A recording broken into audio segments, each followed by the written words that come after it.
I started to notice in preschool that her behavior was different than the other kids her age. Sometimes she'd be really happy one minute and all of a sudden I'd look in the rearview mirror and see her face look really upset, and she'd start freaking out about something that had happened a long time ago and worrying that that was going to make her die. Her preschool wanted me to have her evaluated, and at that time I had never even heard of a 3-year-old undergoing a psychological evaluation. I felt really bad about myself as a mom. I thought, I am just not doing things right.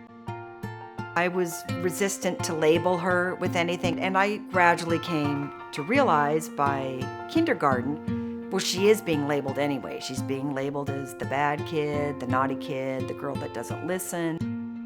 Kids with bipolar disorder have some awareness that something's wrong, something's not right.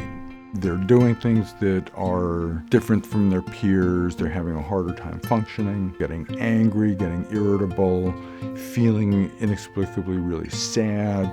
A really low point was when I was reading her a book at night, and she just all of a sudden started sobbing and said, I just feel like I don't belong on this planet anymore.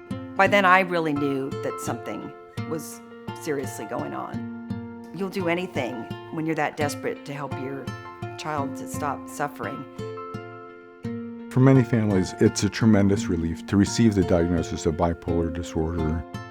It's an acknowledgement that no, the parents aren't crazy, no, it isn't a bad child, that in fact they have a biochemical disorder and it can be named and it can be treated.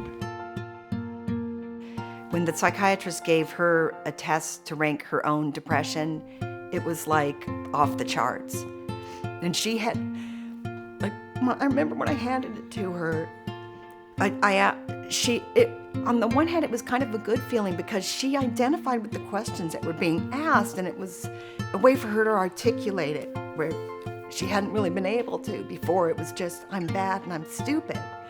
And now she saw all these questions it's like, yes, this is how I feel all the time.